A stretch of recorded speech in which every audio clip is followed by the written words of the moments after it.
Quit crying. You made the choice to do that job. If you don't like it, find a new one. My guy, if you're gonna come at me in my comments like that, please make sure you have mastered the art of using the space bar before you do. Are you new here? I bet you are.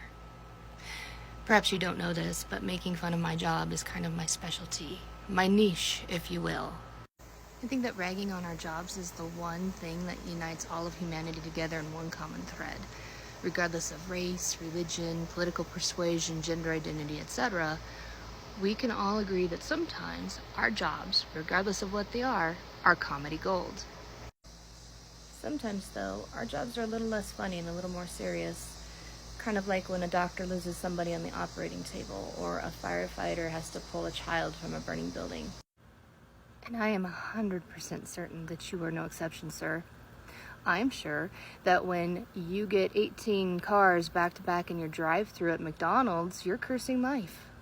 The video that you commented on was one of my more serious ones than I normally do, but what I want to know is, how come is it when anyone in law enforcement, be they a correctional officer or a police officer or the whole gamut in between, how come is it when any one of them say something about their job that was more of the dark side of their job, they're met with a comment like that: quit crying, you made the choice, if you don't like it, then you just quit. Nobody says that to doctors when they say, I had a bad day, I lost a patient. Nobody said that to Captain Sullenberger when he crashed the plane into the Hudson River, and I'm sure he loves to fly, but nobody ever said that to him: quit your job because you had a bad day. So why is it that law enforcement are not given that same compassion and understanding? Why is it we're just quit your job if you don't like it? Don't answer that, because I know the answer. The answer is we're pigs, and in today's society, people don't think very highly of us anymore.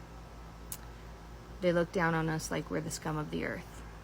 And you, an ex-con from Ohio, probably has more reason than most to hate us.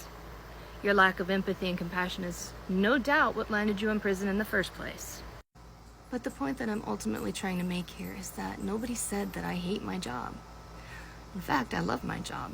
Of all the hats that I have worn throughout the years, and there have been quite a few, this one fits me the best. It's like I was tailor-made for it.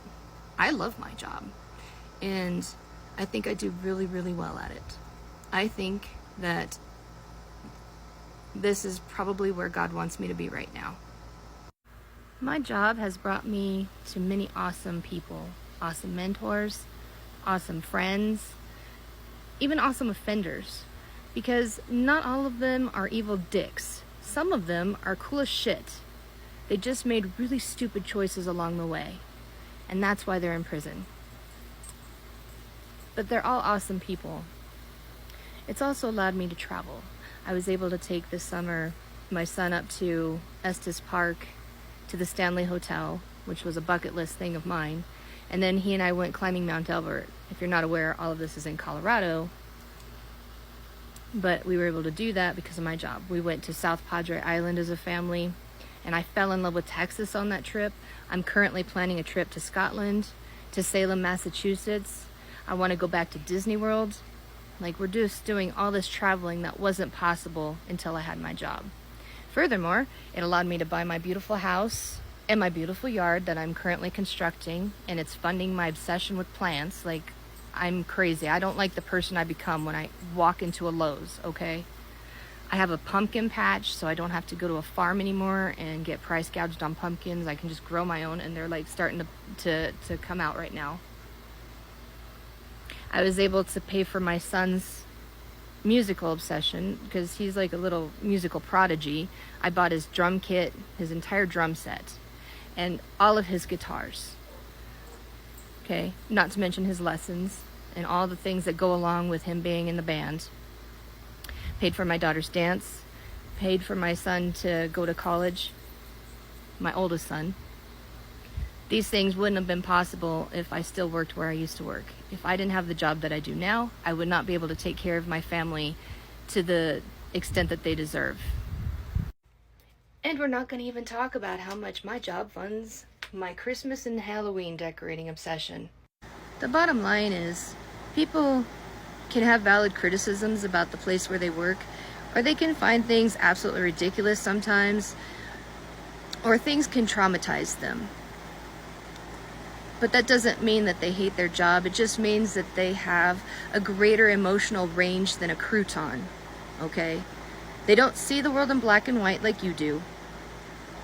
They're human. And they're normal. And everybody does it, okay? And I have seen some things that have traumatized me, like the guys that shove pins up their dick holes, or the guy that ripped open his own stomach with a staple and played with his intestines before he shoved them back in. And then I had to be there when the doctor told him that he only had 6 months to live because he kept doing that. I had to be there for that. That was traumatizing for me. All of that was traumatizing for me. Or like the time the guy broke my back and I still haven't fully recovered. That was awesome. And what was more awesome was the justice I did not get for that. But there's some good things about my job too. Things that I love, like the fact that I help so many young women in what I do. I'm a teacher and a mentor to them. And we can have some good times. They know not to test me, they know the line to cross, but at the same time, we have a good time. Like the other night, after chow was served, I put on some crazy dance music like Gangnam Style and YMCA and all that. We had a dance party in the kitchen. That was fun. It was silly, good, wholesome fun. And I love that kind of thing. So just because there are drawbacks to our job as officers doesn't mean that we want to quit. Maybe think before you act or say something to a complete stranger on the internet. Have the day you deserve, sir.